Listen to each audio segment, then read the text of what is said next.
বৈচিত্র্যে ভরপুর আমাদের কক্সবাজারের মহেশখালী। কি নেই এখানে? সৌন্দর্যে টইটুম্বুর।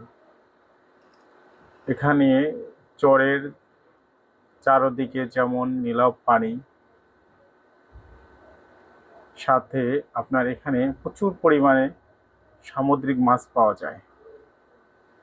আমি যাওয়ার পথে দেখতে পেলাম সাইডে কত সুন্দর সুন্দর বিল্ডিং, কোয়ার্টার বিল্ডিং থাকার জন্য, চারদিকে সৌন্দর্যে ছড়াছড়ি।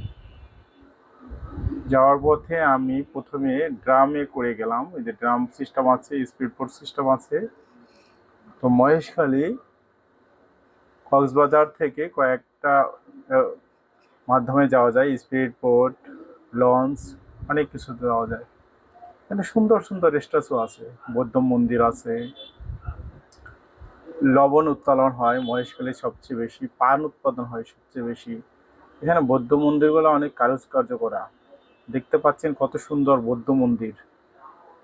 বিভিন্ন স্থান থেকে দর্শনার্থী এখানে ভিড় করছে, অনেক সুন্দর সুন্দর। আপনারা যেটা দেখতে পাচ্ছেন এটা হলো লবণ উত্তোলন তৈরির একটা জমি, চারদিকে বেঁধে রেখেছে, লবণ ওঠার পর আটকে রাখে, লবণ নিচে তলানি জমে।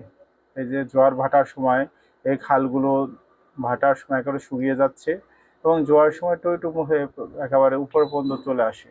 মহেশখালীর একটা দৃষ্টিনন্দন ব্রিজ। মহেশখালী কিন্তু দেখার মতো একটা জায়গা।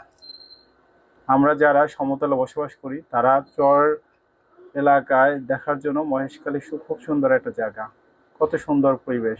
এখানে কিন্তু আপনি শুটকি মাছের জন্য মহেশখালী আমাদের বিখ্যাত, এবং বাংলাদেশের সবচেয়ে যে বড় বড় পান, এটাও কিন্তু মহেশখালী পাওয়া যায়। মহেশখালী কিছু ভালো মন্দির আছে, যেমন আদিনাথ মন্দির আছে।